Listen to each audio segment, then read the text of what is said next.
Welcome back to royal Ayurveda academy. आज की इस वीडियो में हम बात करने वाले हैं बृहणीय महाकषाय की। इससे फर्स्ट वीडियो में हमने जीवनीय महाकषाय के बारे में डिस्कस किया था। हमने वहाँ पर आपको बताया था कि किस तरह से आपको आंसर लिखना है, तो वो चीज़ हम इस वीडियो में वापस से रिपीट नहीं करेंगे। तो अब हम सेकेंड पॉइंट की बात करते हैं। फर्स्ट पॉइंट ये है, सेकेंड पॉइंट है हमारा अर्थ एवं परिभाषा। बृहण का शाब्दिक अर्थ है बढ़ना, पुष्ट करना, बढ़ाना, पुष्ट करना, भारी करना या स्थूल करना। जो औषधियाँ शरीर के दुबलेपन को दूर कर मांस, रक्त और अन्य धातुओं को बढ़ाकर शरीर का वजन और आकार बढ़ाती हैं, उन्हें बृहणीय महाकषाय कहा जाता है।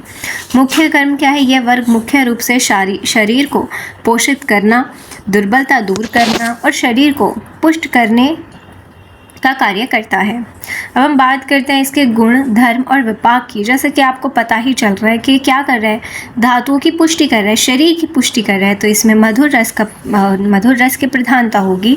गुण इसका गुरु, स्निग्ध और स्थूल होगा।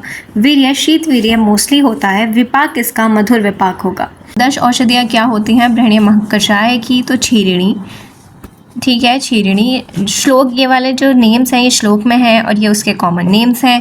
क्षीरिणी यानी क्षीरिणी, राजछौका दुग्धिका होता है, अश्वगंधा तो अश्वगंधा ही है, काकोली काकोली, क्षीर काकोली क्षीर काकोली, वाटियायनी बला का पर्याय है, भद्रोदनी अति बला का पर्याय है, भारद्वाज वन कपास का पर्याय है, पयस्य से पयस्य, ऋष्यगंधा से विधारा। अब इसका श्लोक एक बार हम देख लेते हैं ताकि इजीली हमें श्लोक याद हो जाए।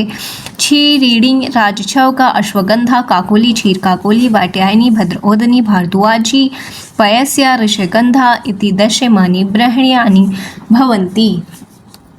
अब इसकी ट्रिक क्या हो जाएगी? ट्रिक मैं आपको बता देती हूँ कि CRAK, क्रैक, क्रैप बोलते हैं ना पागल को, तो क्रैक। क्रैक कौन है?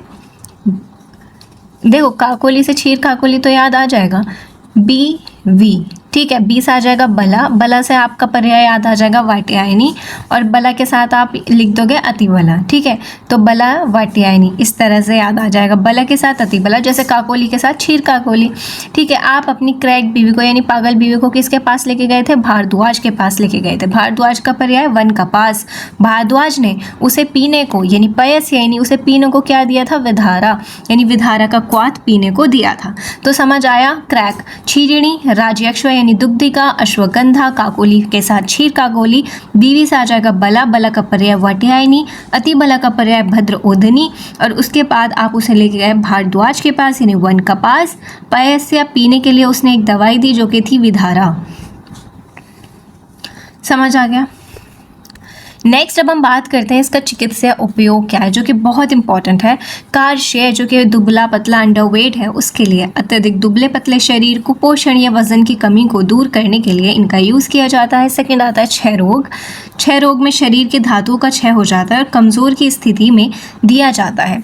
शारीरिक परिश्रम या वात विकार, जो रोज़ बहुत ज़्यादा काम करते हैं, जिनमें वात की वृद्धि नेचुरली रहती है, और या वो जिनमें वात विकार होते हैं, उन्हें ये चीज़ दी जाती है।